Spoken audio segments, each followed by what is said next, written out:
Hi, I'm Ryan Szymanski, curator for Battleship New Jersey Museum and Memorial. And today we're at our quasi-model of Montana. This is really an Iowa-class model that the builder added an extra turret on and added some extra pieces. It's not really the best depiction of the final plan of Montana that was designed. But we're going to be talking about whether or not the Montanas made any improvement over the Iowa class. Last week, or by now it could have been 2 weeks by the time you're seeing this, we made a video asking if the Iowa class made any significant improvements over the South Dakota class. And the answer we came to was, by and large, no. There are some improvements that were made because these ships are 10,000 tons larger. They did have a higher caliber gun, which meant more range, but actually less penetration at range.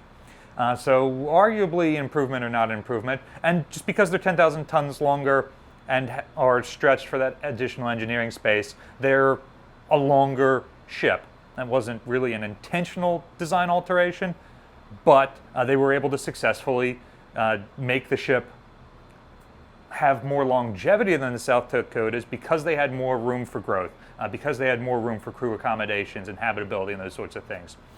So there were some unintentional improvements, but because the first South Dakotas were not completed before the first Iowas were laid down, none of the design flaws in the South Dakota class were corrected in the Iowa class.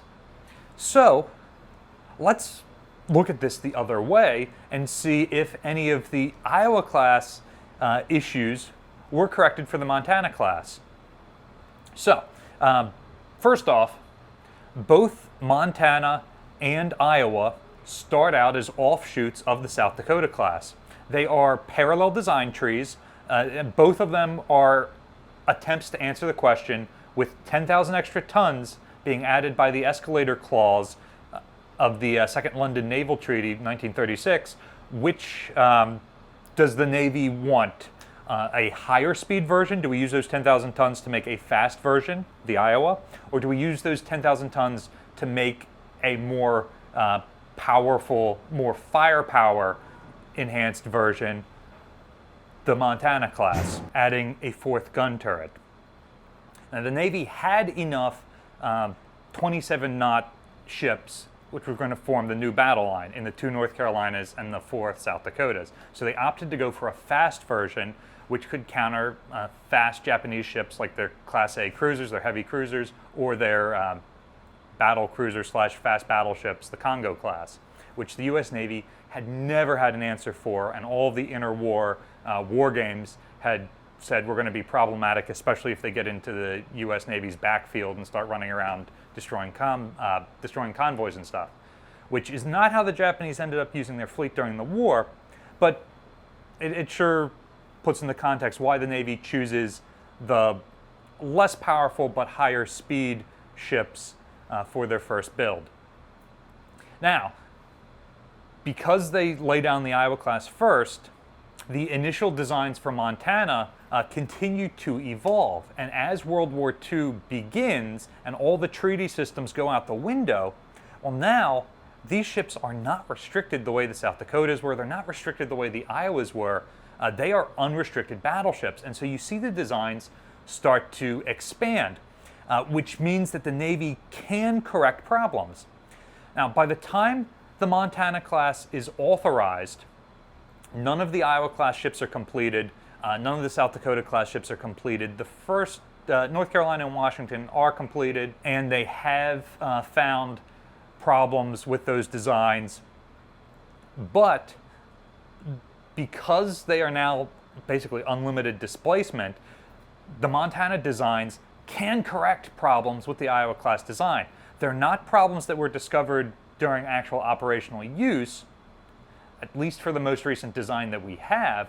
They are problems that the Navy knew, hey, we're accepting this compromise to get in under the weight. Things like the interior armor belt. Like, that is a really great design for doing an armor belt that's lighter. But if these ships took any major caliber damage, it would be really hard to repair those armor belts because you'd have to remove the 1.5-inch shell plating to get to them. The Montana class reverts to the exterior belt that the Navy prefers.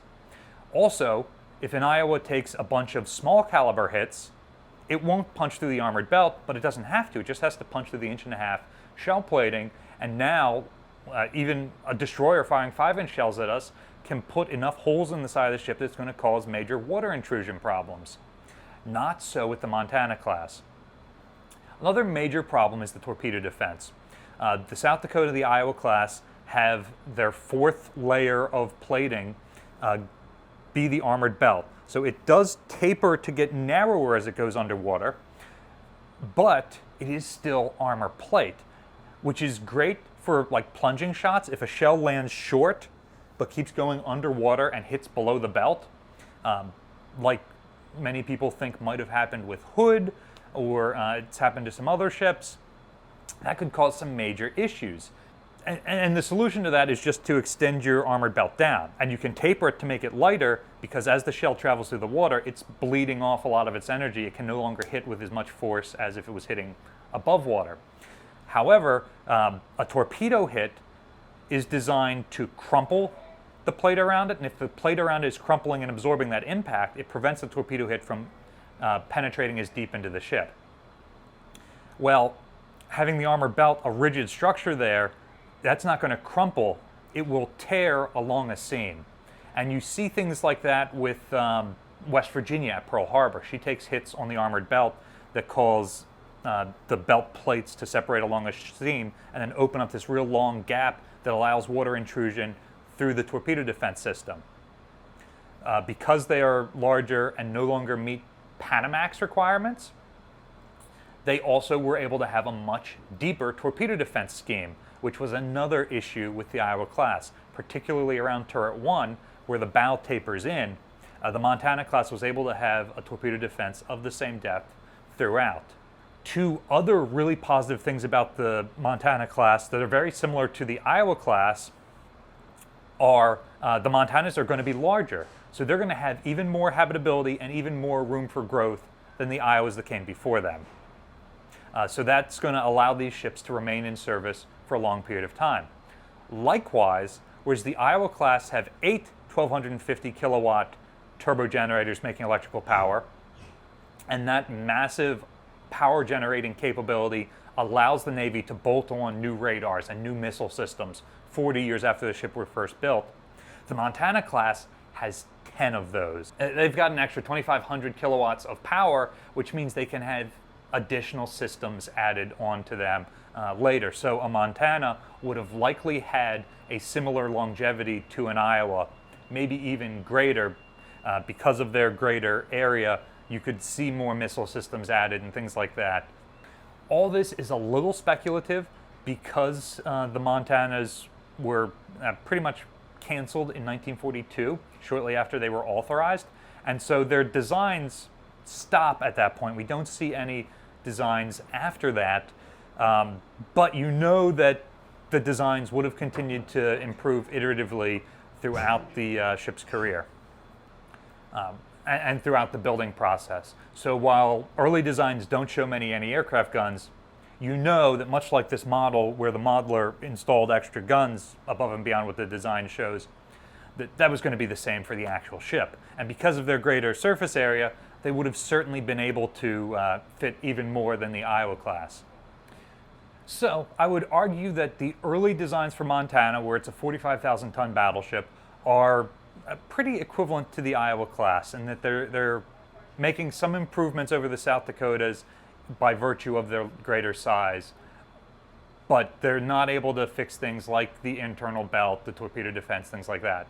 However, when these ships become unrestricted, they are able to improve upon a number of the design features. My favorite of which is probably the additional subdivision of the engineering spaces. So whereas the South Dakotas have 4 engineering main spaces, the Iowas have 8, the Montanas would have been able to break out the fire rooms and engine rooms much more granularly, a lot like the Midway class carriers, and that would have given them significantly greater survivability, especially to underwater hits. These sorts of modifications, the deeper torpedo defense, a separate armored belt and lower belt, that can't be damaged by a torpedo and rip open a seam between the two belts.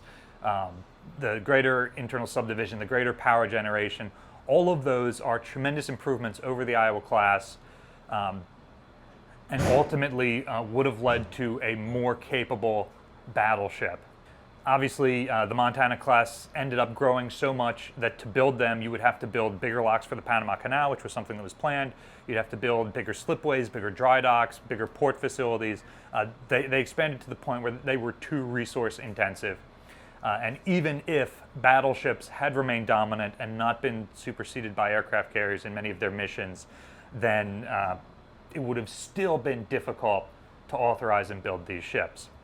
But what do you guys think? Should the Navy have built the 27-knot 4-turreted battleships in place of the Iowa-class 33-knot 3-turret ships? Let us know in the comment section down below if you think the Navy made the right choice. The Iowa class serve as siege engines doing shore bombardment for most of their career, and they can do this much better with additional gun turrets than with that higher speed. But let us know your thoughts in the comment section down below.